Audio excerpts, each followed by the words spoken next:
छोटे छोटे हाथ लगे हैं, मिट्टी को पीटने मन में है कि आज तो अच्छी सी एक गुड़िया बनाकर रहूंगी। गुड़िया बहुत पसंद है। नंदनी को स्कूल के कपड़े अभी भी पहने हैं। दादा स्कूल से सीधा यहाँ लेकर ही आ जाते हैं। स्कूल के बाद यही दादा की सब्जी की टोकरियां के साथ बैठी रहती है। आते जाते लोगों को देखा करती है और अपनी गुड़िया बनाती रहती है। अभी कुछ दिनों से गुड़िया का भूत सवार है।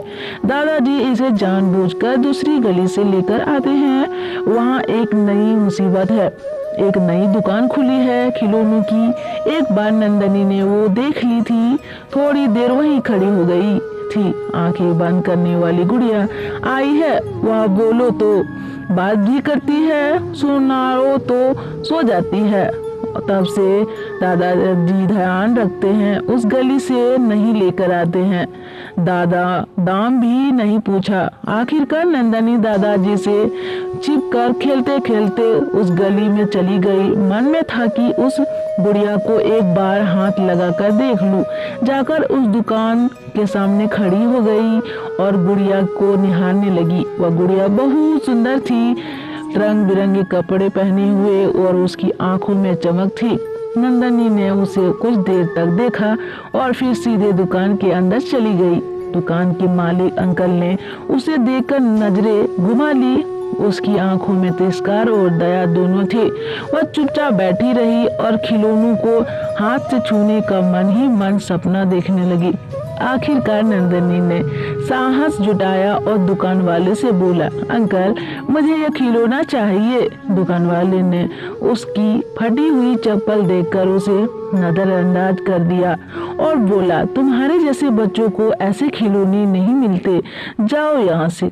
नंदनी थोड़ी देर के लिए चुप रही, फिर वह वापस अपनी जगह पर खड़ी हो गई और फिर से वह खिलौना देखती रही। दुकान में कोई आया, उसकी तरह ही कोई बच्ची लेकर, लेकिन साथ में थे पापा उसके।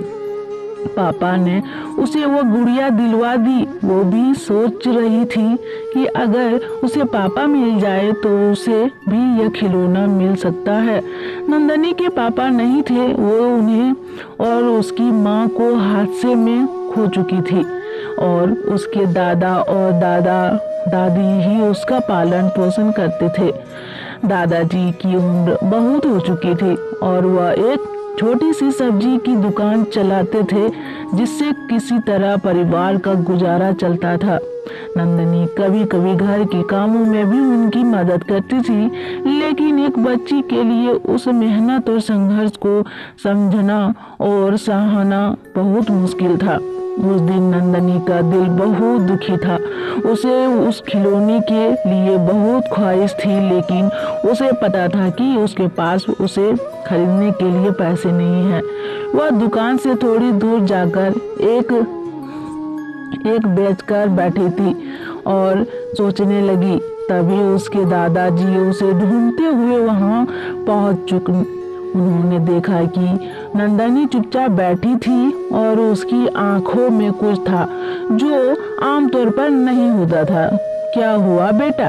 दादाजी ने प्यार से पूछा। नंदनी कुछ देर तक चुप रही और फिर बोली, दादाजी मुझे पापा चाहिए। दादाजी चुप हो गए। वह कुछ समझ ही नहीं पाए कि उनकी पोती आज क्यों ऐसा महसूस कर रही है। उन्होंने फिर से पूछा, तुझे दादा प्यार नहीं करते हैं? नंदनी ने सिर झुकाया लिया और कहा, दादा आप मुझसे बहुत प्यार करते हैं, लेकिन वो खिलौना मुझे चाहिए और उसे सिर्फ पापा ही खरीद सकते हैं। आप मुझे वह नहीं दिला सकते हैं। दादाजी को नंदनी की बातों ने आहत किया। उन्होंने कुछ पल के लिए विचार किया और फिर वहाँ कहा, बेटा वो दुकान वाला किसी को भी खिलौना दे सकता है अगर उसके पास पैसे हो। नंदनी ने थोड़ा हिचकते हुए पूछा, तो फिर हमारे पास पैसे क्यों नहीं है दादा? दादाजी की आंखों में एक गहरी उदासी और थकान थी, लेकिन उन्हें समझ नहीं आ रहा था कि नंदनी को कैसे समझाएं। दादाजी ने कहा कि अच्छा ठीक है, तू यहीं रुक, मैं आया। दादाजी थोड़ी देर बाद आए और नंदनी को उस दुकान में लेकर गए और उन्होंने उसे वह गुड़िया दिला दी। 500 रुपये जो करीब 2 दिन की मेहनत थे उन्होंने अपनी लाडली के लिए दे दिए। दादाजी ने अपनी पोती से कहा, तुम्हें यह खिलौना बहुत पसंद आया है? नंदनी ने खुशी से कहा, हाँ।